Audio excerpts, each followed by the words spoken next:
A day of remembrance and rupture. Well, howdy, folks. Welcome back to the Poorly Educated Podcast, where we bring y'all the day's biggest news stories the way God intended, through a cheap microphone, a half-broke recliner, and enough Mountain Dew to kill a mule. Now, today ain't just any day. It's September 11th, 2025, which means America's trying to remember one tragedy while tripping over three new ones. Kind of like when my cousin Ricky tried to fix his truck while it was still on fire. You admire the effort, but buddy, the flames are still flames.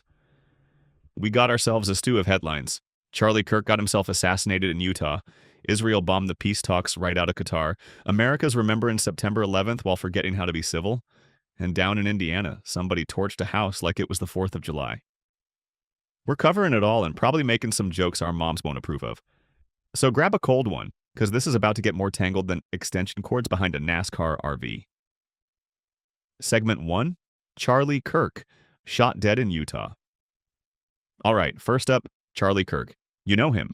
Founder of Turning Point USA, professional argument haver, and man whose hair always looks like it's trying to escape his scalp.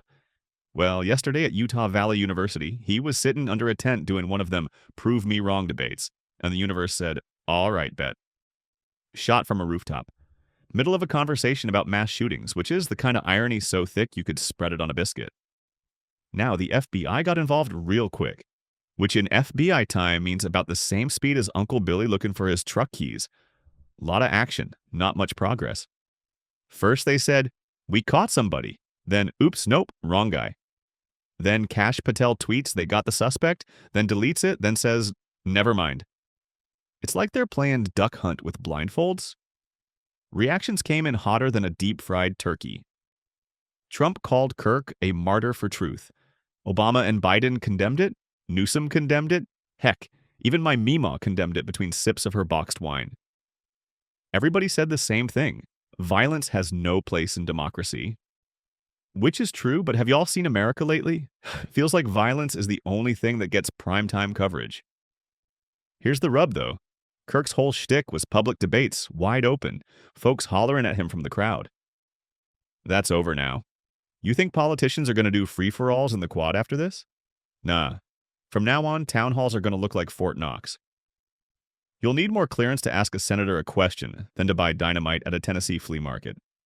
And let me tell you, I've bought dynamite at a Tennessee flea market. Twice. So yeah, it ain't just one man down. It's a whole way of speaking politics in the open air. Now everything's going to be security checkpoints, metal detectors, and body armor. Freedom of speech meet freedom of duck and cover. Segment 2, Israel strikes. Hamas leadership in Qatar. Now let's hop across the pond. Israel pulled a move so wild it makes my uncle's backyard wrestling look like Sunday school. They straight up bombed Hamas leadership in Doha, Qatar. Let me remind y'all, Qatar wasn't just the host of the talks. They were the talks. It's like if the referee in a WWE match suddenly climbed off the ropes and hit The Undertaker with a folding chair. Killed a bunch of Hamas folks, a Qatari guard, and blew the peace talks to kingdom come. Netanyahu proudly said, yup, that was us, and compared it to America's 9/11 response. Buddy, don't bring us into this. We're still paying off that Iraq tab, and let me tell you, it's worse than my cousin paying rent with scratch-off tickets. Qatar's response was, that's state terrorism, y'all can do your little hostage talks without us. And suddenly the U.S. looks like a parent at Walmart yelling, stop fighting, while the kids are throwing cereal boxes across the aisle. Trump even tweeted he was very unhappy, which is diplomat code for, I just cussed out my microwave. And here's the kicker. Israel told Washington minutes before the strike. That's not coordination, that's, hey, cover your ears. Now America looks like the fella who shows up to a poker game after all the chips are gone, trying to convince everybody we're still the dealer. This changes the whole dang Middle East game. For decades, we've been the hall monitor. Now Israel just pantsed us in the cafeteria. Guess who's going to swoop in next? Russia, China, Iran. All them fellas waiting by the lockers with slicked back hair, ready to tell Qatar, hey girl, you deserve better. Bottom line, peace talks are dead.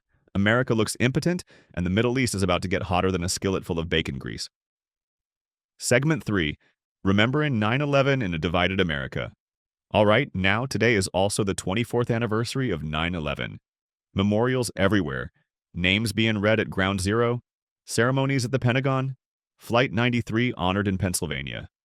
Even overseas in Madagascar, they held a service. Meanwhile, here at home, folks are arguing about whether unity even exists anymore. Back in 2001, everybody was like, we're all Americans, let's hug. Now in 2025, it's, I'm an American, but you're an idiot. Progress, baby. The legacy of 9/11. We got the TSA fondling our shampoo bottles, we got Homeland Security, we got 2 wars, and we still ain't tried Khalid Sheikh Mohammed. 24 years and the dude's still sitting in court like it's jury duty. Heck, OJ had a faster trial. And don't forget the health fallout. Firefighters and residents breathing toxic dust, now facing cancers, lung disease, PTSD. Governments spent billions on healthcare for survivors. It's like the tragedy just keeps sending invoices. But there's a bright side. It's become a national day of service. 30 million folks volunteering, packing meals, helping out neighbors.